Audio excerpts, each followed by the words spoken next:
உரிமைக்களம் பார்வையாளர்கள் அனைவருக்கும் வணக்கம்.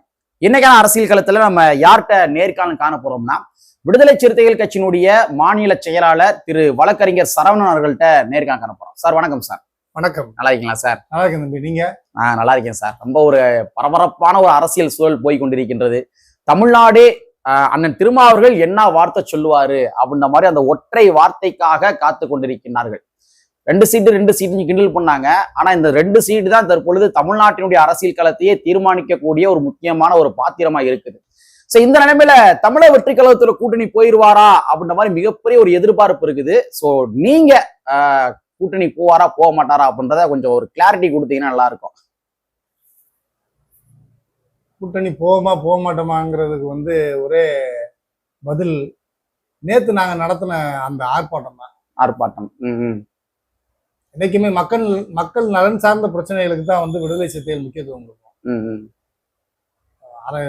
தமிழக அரசியல்ல இன்னைக்கு இந்தியாவே தமிழ்நாட்டுல யார் ஆட்சி அமைப்பாங்க அப்படின்னு சொல்லி இந்தியாவும் சரி, அண்டை நாடான இலங்கையும் சரி எதிர்பார்த்துக்கிட்டு இருக்க வேலையில யாரை விரல் நீட்டி இவங்க ஆதரவு தெரிவிக்க போறாங்க. குறிப்பா விடுதலை சிறுத்தைகளுடைய தலைவர் எழுச்சி தமிழருடைய நிலைப்பாடு என்ன, இந்த கிங் மேக்கர் யார கிங் ஆக்க போறாரு அப்படிங்கிறதுதான் டாக் ஆஃப் தி இந்தியாவே இருக்கு. டாக் ஆஃப் தி இந்தியாவா. இந்த சூழல்ல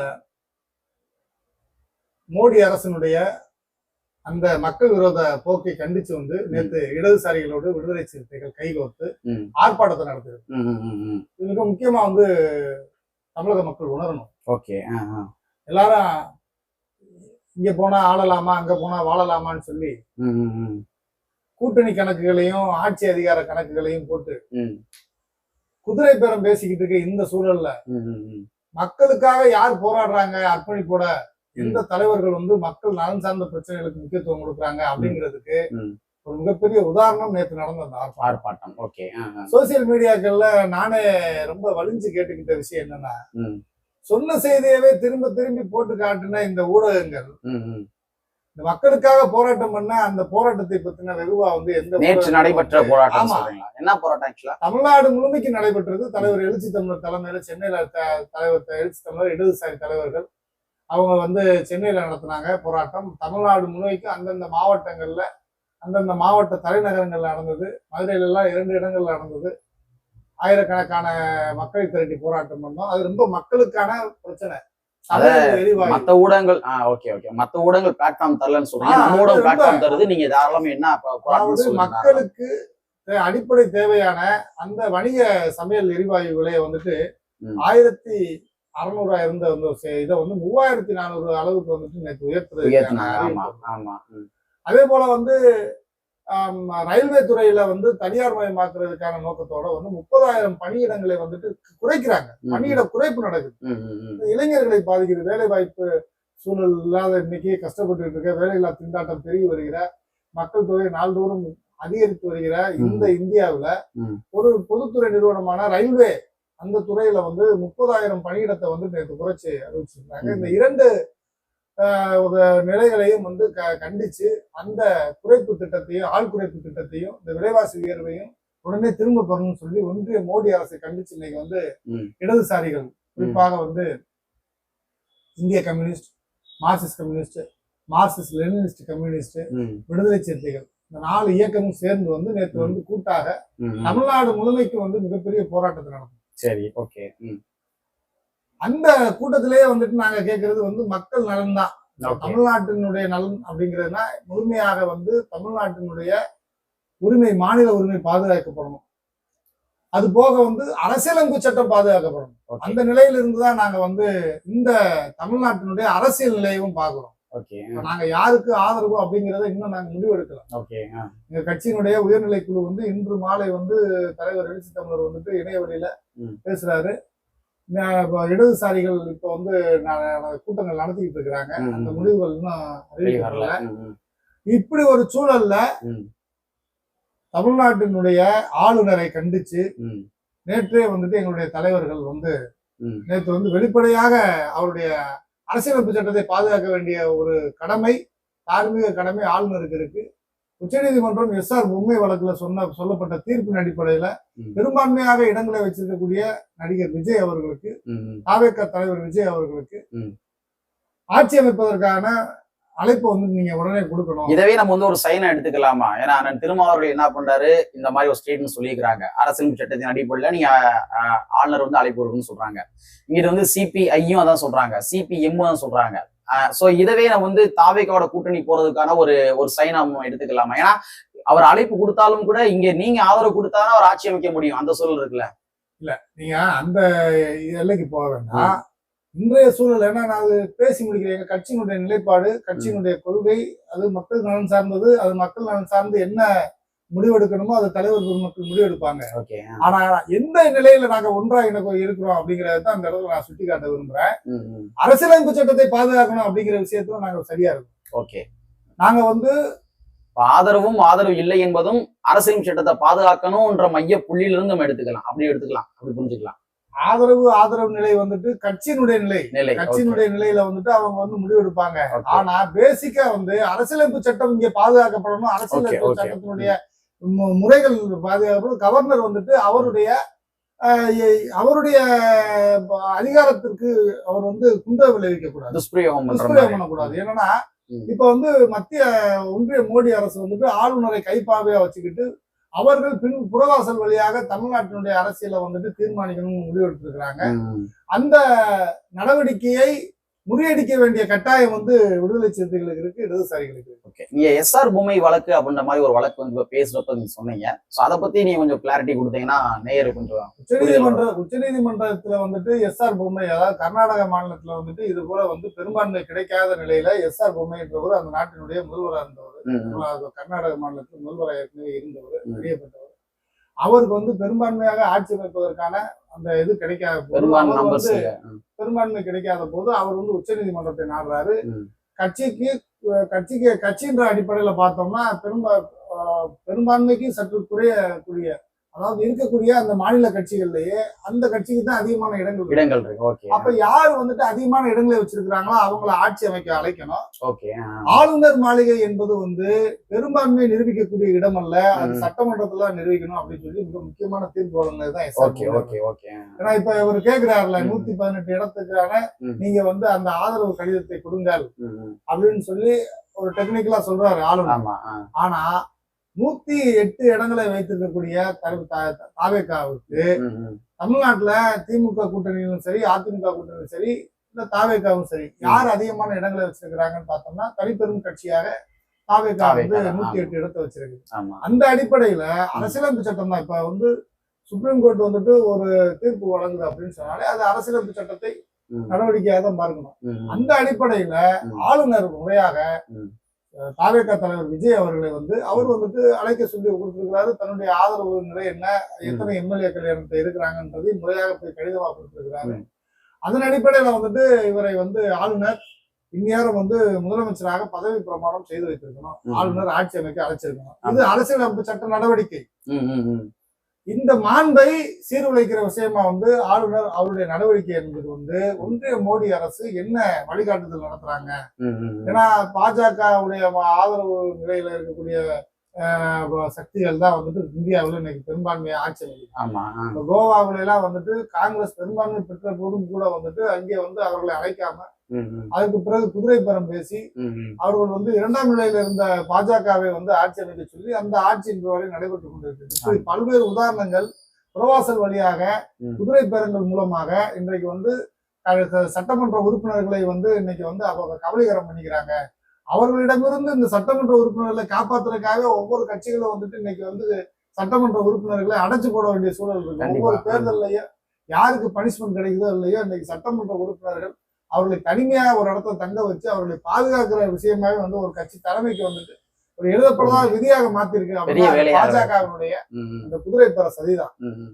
அந்த சதியை முறியடிக்கிறதுக்கு தான் இன்னைக்கு வந்துட்டு நாங்க எங்களுடைய விடுதலை சிறுத்தைகள் இயக்கமும் இடதுசாரிகளும் வந்து முதலில் அரசியலமைப்பு சட்டத்தின்படி உச்சநீதிமன்ற தீர்ப்பின்படி ஜனநாயக ரீதியாக நீங்க வந்து பெரும்பான்மை பெற்றிருக்கக்கூடிய பெரும்பான்மையான இடங்களை வென்றிருக்கக்கூடிய நடிகர் விஜய் அவர்களை ஆட்சி அமைக்க அலையுங்க அப்படின்னு சொல்லியிருக்கோம். ஓகே, சரி, இப்ப நமக்கு ஒட்டுமொத்த தமிழ்நாட்டுக்குமே இருக்கிற மிகப்பெரிய கேள்வி என்னவென்றால், தமிழை ஒட்டுகள் நினைச்சாங்க அப்படின்னா பாமக வந்து உள்ள கூப்பிட்டுருக்கலாம். கூப்பிட்டாலும் அவங்க வந்து வரமாட்டேன்னு சொல்ல போவது கிடையாது. அவங்க எப்படா அழைப்பாங்கன்ற மாதிரி அவங்க காத்து இருக்கிறாங்க.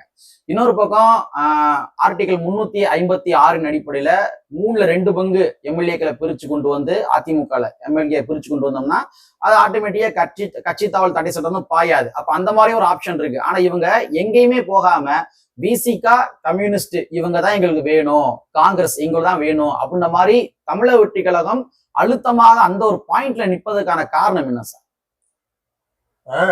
அவர் வந்து ஏற்கனவே வந்து அறிவிச்சிருக்காரு, திமுக வந்து எங்களுக்கு எதிரின்னா எங்களுக்கு கொள்கை எதிரி வந்து பாஜக அறிவிச்சிருக்காரு. இதுக்கான முயற்சியை வந்துட்டு அவங்க நடைமுறையில பண்ணாங்களான்னு இல்ல, ஆனா அவங்களுடைய அறிவிப்பு கட்சியினுடைய அஜெண்டா அதை தான் நம்ம எடுத்துக்க முடியும். அதுதான் இந்த இடங்கள்ல பார்க்க முடியும். இப்ப அவங்க வந்து அவர்கள் வந்து விடுதலை சிறுத்தைகள் இடதுசாரிகளையும் காங்கிரஸையும் வந்து கூட்டணிக்கு வாங்க அப்படின்னு சொல்லி கடிதம் மூலமாக ஐஎம்எல் இவங்க எல்லாம் கூட்டணி மூலமாக இடதுசாரி அரசியலை வந்து நடிகர் விஜய் அவர்கள் வந்து இடதுசாரி அரசியலை மேற்கொள்ள இருக்கிறார் அப்படிங்கிற அந்த பாயிண்ட் ஆஃப் வியூல இருந்துதான் அவருடைய கடிதத்தை வந்து கன்சிடர் பண்றாங்க. கட்சி வந்துட்டு அதை வந்து புறந்தள்ளல. தலைவர் எழுச்சி தமிழர் தெளிவா சொல்லி இருக்கிறாரு, அதை நாங்க புறந்தள்ளவில்லை. அது அவருடைய கொடுத்த கடிதத்திற்கு நன்றி சொல்றாரு. அதே வேளையில வந்துட்டு கட்சியினுடைய உயர்மட்ட குழு கூடி முடிவெடுக்கும். இது வந்து ஜனநாயக நடவடிக்கை. அந்த கட்சிக்கு ஒவ்வொரு கட்சிக்கும் வந்துட்டு ஜனநாயக ரீதியில் இருக்கக்கூடிய அந்த உரிமை. அதே போல வந்துட்டு இடதுசாரிகளும் வந்துட்டு எடுத்தோம் கவிழ்த்தோம்னு சொல்லிட்டு அவர்களால முடிவு செய்ய முடியாது. அவர்களுக்கு பொலிட்பீரோ இருக்கு, அவர்கள் வந்து கட்சி தலைமை முடிவெடுக்கும். அதனால வந்து அந்த அந்த நடவடிக்கை நாங்க வந்து ஒரு கூட்டாக இணைஞ்சு தொடர்ந்து வந்து இப்ப அதுதான் நேற்று சொன்னேன், அந்த முக்கியத்துவம் பெற்ற நேற்று அந்த மக்கள் போராட்டத்தை சொன்னேன். இடதுசாரிகளோடு நாங்கள் வந்து வெறுமனே வந்து வெறும் அரசியல் உறவு மட்டும் வைத்துக் கொள்ளவில்லை, இந்த மக்களை பாதுகாக்கின்ற அத்தனை நடவடிக்கைகளையும் கொள்கை சார்ந்து ஒரு இடதுசாரி சிந்தனையோடு நாங்க வந்து ஒரு முடிவு எடுக்கிறோம். ஒரு கூட்டாக ஒரு கூட்டு இயக்கமாக வந்து நாங்க செயல்படுவதற்கான முயற்சி எடுத்துதான் அது வந்து 2016 மக்கள் நல கூட்டணியில இருந்து நாங்க தொடர்ந்து பயணப்பட்டு இருக்கோம். அதான் உண்மை. 10 ஆண்டுகளுக்கு மேலாக வந்து இடதுசாரி அரசியலோடு நாங்கள் வந்து தொடர்ந்து வந்து பிணைஞ்சு வந்துட்டு 2 பேரும் வந்து நாங்க வந்து பல்வேறு போராட்டங்கள் நாங்க வந்து அது இப்ப குடியுரிமை திருத்த சட்டமாக இருந்தாலும் சரி, வேளாண் திருத்த சட்டமாக இருந்தாலும் சரி, தொழிலாளர் விரோத சட்டமாக இருந்தாலும் சரி, எல்லாவற்றிலும் வந்துட்டு நாங்கள் மதச்சார்பற்ற முற்போக்கு கூட்டணியில இருந்த போதும் கூட இந்த அணி தொடர்ந்து இயங்கிக்கிட்டு தான் இருந்தது. அதாவது இடதுசாரிகள், மார்க்சிஸ்ட் லெனினிஸ்ட், விடுதலை சிறுத்தைகள் இந்த கட்சி வந்து தொடர்ந்து வந்து மக்களுக்கான போராட்டத்தை தொடர்ந்து தான் நாங்கள் முன்னெடுத்திருக்கிறோம். பல்வேறு வேலை நிறுத்த போராட்டத்தை நடத்திருக்கிறோம் தேசிய அளவிலும் சரி. அதுல இருந்தா நமக்கு அந்த கேள்வியே நமக்கு எழும்புது சார். அதான் விஜய் அவர்கள் வந்து ஏன் வந்து அதிமுகவை நோக்கி நகரவில்லை, ஏன் வந்து அவர் பாமகவை நோக்கி நகரவில்லை, வாய்ப்புகள் இருந்தும் நகரவில்லை, ஏன் விசிகா கம்யூனிஸ்ட் வந்து அவர் இன்னும் ஆணித்தனமா நீங்க தான் வேணும்னு கேட்கிறாரு இல்லையா? அது ஏதோ ஒரு சம்திங் இருக்கு இல்லையா? நம்ம அதிமுகவோடு வந்து அவர் வந்து ஒரு கூட்டணி வைத்தார் அப்படின்னு சொன்னா 2 கட்சிகள் காலியாகும். ஒண்ணு அதிமுக காலியாகும், இல்ல அப்படின்னா தாவேக்காவுடைய அந்த ஐடென்டிபிகேஷனே மாறும். மக்களுடைய அந்த நம்பிக்கை என்பது வந்து சிதிலம் அடைஞ்சிடும். அது மிக கூர்மையாக கவனிக்கப்பட வேண்டிய ஒரு அம்சம். கட்சி தனித்துவமாக வந்து ஒரு 2 ஆண்டுகள்ல மக்களுடைய பெரும்பான்மையான மக்களுடைய நம்பிக்கையை வந்து அவங்க பெற்றிருக்கிறாங்க அப்படிங்கிறது வந்து அந்த நம்பிக்கை என்பது சிதிலம் அடைஞ்சிடும் எதிர்காலத்துல வந்து. ஏன்னா 108ங்கிறது வந்துட்டு இன்னைக்கு வந்து ஒரு பெரிய கட்சி இன்றைய அரசியல் சூழல்ல அது பெரிய நம்பரா இருந்தாலும் மேஜிக் நம்பர் 118 தாண்ட முடியாத, தனிப்பெரும்பான்மை கிடைக்காத. ஏன்னா 234 சட்டமன்ற தொகுதியில பாதிக்கும் குறைவு தான் அவர் எடுத்தாங்க.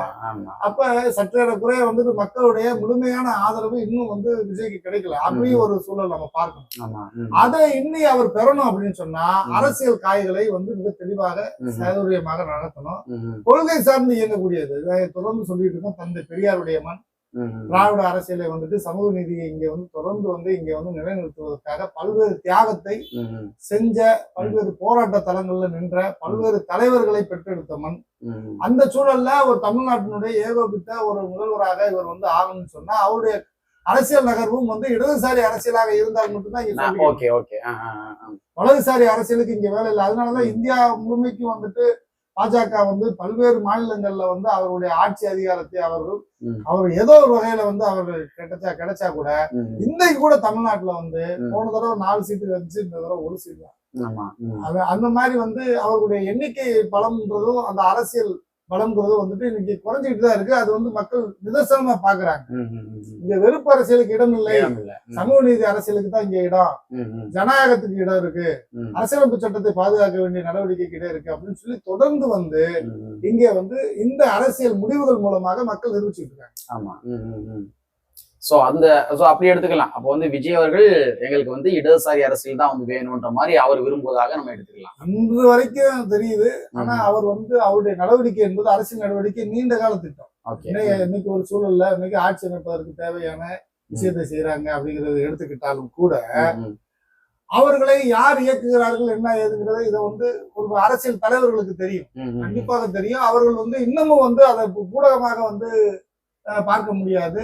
ம், ம். இன்னும் வந்து அவருடைய நடவடிக்கைகள், அவருடைய செயல் திட்டங்கள், இந்த இன்னைக்கு கூட வந்து இப்ப கூட வெளிப்படையாக மக்கள் மத்தியில கேட்கிற கேள்வி என்பது வந்து ம். தாவேகா தலைமையில வந்து ஆட்சி அமைக்கணும், அவர்களை வந்து ஆட்சி அமைக்க அலையுங்கள் அப்படின்னு சொல்லி இடதுசாரிகள், விடுதலை சிறுத்தைகள்லாம் வந்துட்டு நேற்று வந்து கவர்னருக்கு வந்து கோரிக்கை வைத்திருக்கிறோம். கவர்னரை கண்டிச்சு நேற்று ஆர்ப்பாட்டத்துல பேசியிருக்கிறோம். ம். ஆனா வந்து வெளிப்படையாக ஒரு மக்கள் மத்தியில தாவேகா தொண்டர்கள் வேணும்னா வந்து நிறைய வந்து ஆளுநருக்கு எதிராக பாஜக அரசு பின்னாடி இயங்கிட்டு இருக்கு அப்படின்னு சொல்லி ம். குற்றச்சாட்டை வைத்தாலும் கூட தாவேகா இது வரைக்கும் அதை குற்றச்சாட்டை வைக்கல. ம், ம், ம். இது வந்து கேள்வியா எழும்புது ம், ம். இந்த சூழல்ல. ம், ம். அதையும் நாம வந்து கவனத்துல கொண்டு வரணும். ஓகே. ஸோ இப்போ கம்யூனிஸ்ட் கட்சிகள் இன்றைய தினத்துல இப்ப நம்ம பேசிக்கிருக்க இந்த வேலையில அவங்க வந்து அவர் கூட்டம் போட்டிருக்காங்க. அவங்க ஒரு முடிவு வந்து எடுக்கக்கூடும், தாவை கூட போகலாமா வேணாமான்னு சொல்லி. ஒருவேளை கம்யூனிஸ்ட் கட்சியுடைய முடிவு தாவைக்கா கூட தான் அப்படின்ற மாதிரி முடிவு எடுத்துட்டாங்க அப்படின்னா அண்ணன் திருமாவர்கள் சாலிடா அதை ஆதரிப்பாரா, இல்ல அவர் ஒரு பாயிண்ட் ஆஃப் வியூல இருந்து அவர் ஒரு வேற ஒரு முடிவு எடுக்க கூடுமா? இல்ல அவரு தெளிவா சொல்லிட்டாரு, இடதுசாரிகளோடு தான் சேர்ந்து வந்து நாங்கள் முடிவெடுப்போம்னு சொல்லியிருக்கிறாரு. ஓகே. பொதுவான ஒரு அஜெண்டா சொல்லிட்டாரு. ம், நீங்க அதை வந்து அதுல வந்து எந்த மாற்றமும் வேண்டாம். ம்.